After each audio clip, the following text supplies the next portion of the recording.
Ultimately, I was only obligated to both my mother and father, who are deceased. And they are the only ones I obligated myself to, and my brother, who are all deceased. About 3 weeks ago, I found out that my dad's family had been harassing a neighbor. Actually, were sending the police to this woman's house and filed a missing persons report. Ultimately, I contacted the commander of the Cleveland Police, and I told them that I was not missing. And the persons who are responsible for making a fake police report, missing persons report, are my dad's family, not me. And I told the commander that they should file charges against those persons because they've been sending the police to a neighbor's house trying to inquire about me, which is harassment. And it's actually trying to, I don't know what they were trying to accomplish by what they did, but ultimately they still don't know anything about me because I will not allow them in my life anymore. And I have a very good reason for it. And it's just that sometimes, as I say, sometimes you have to put your foot down and take your stand because family members will do that and they think they are entitled to do that. And that's not fair to go and have the police being sent to someone's house who does not even know me. The young lady's, she actually called me and left me a voicemail, letting me know that my family members, my dad's family members, has been showing up at her house with the police and inquiring, asking questions, which is really none of their business.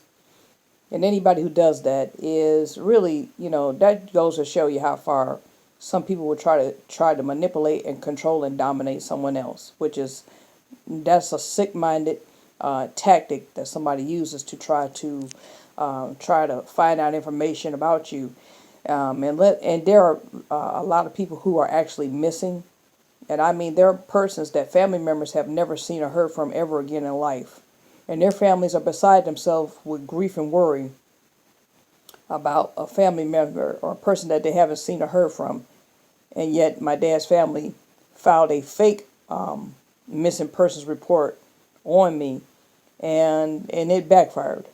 And that's sad to say that, but it's the truth of the matter. And I don't feel sorry that I had to say to the commander of the Cleveland Police what I had to, because it was really like they really took it that far to have the police going to someone's house harassing this person. And I told her, I said, the next time somebody shows up at your house like that, I would take down names, descriptions of persons, their names, descriptions of license plates, and I would file charges against those persons because they have no business doing that to this lady. She doesn't even know what's going on. It's none of her business either.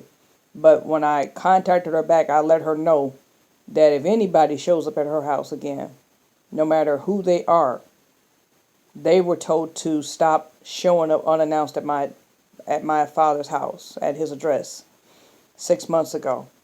And two people that I won't name in this video are the ones who is behind this, and they've gotten some other family members doing this. And actually, I got a phone call from my own mechanic, which really shows you that they're not going to let it go.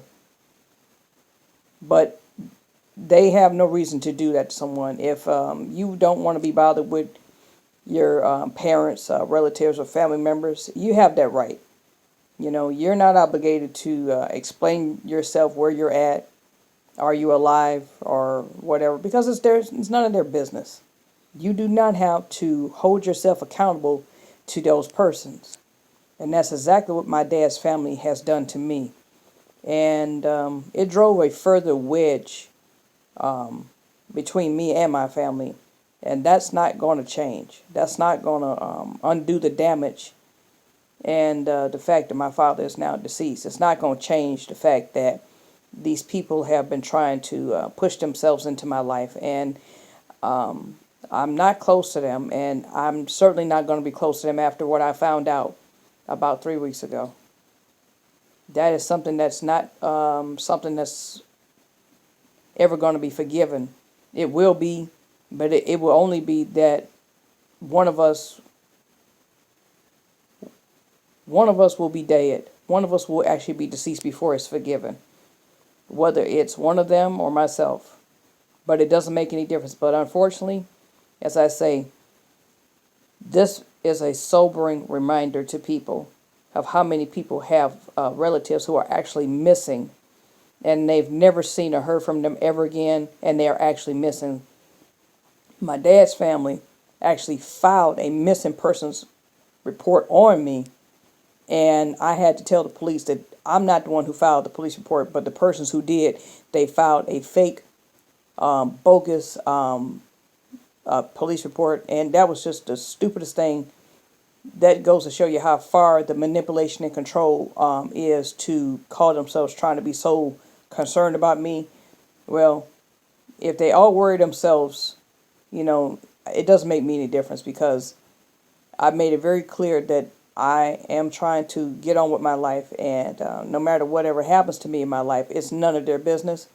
When my father passed on, there were some things that I found out that I didn't like. And after 6 months ago, there were some incidents that had happened, and I didn't appreciate it. I didn't like it. And ultimately, I had to say to one of them to stop doing certain things, and they still have not stopped, even up to about 3.5 weeks ago. And they know who they are. And if I get any further contact anymore, then I will go back to the police station and I will file charges, and I will name every family member who I think is involved in this nonsense that they're trying to pull on me.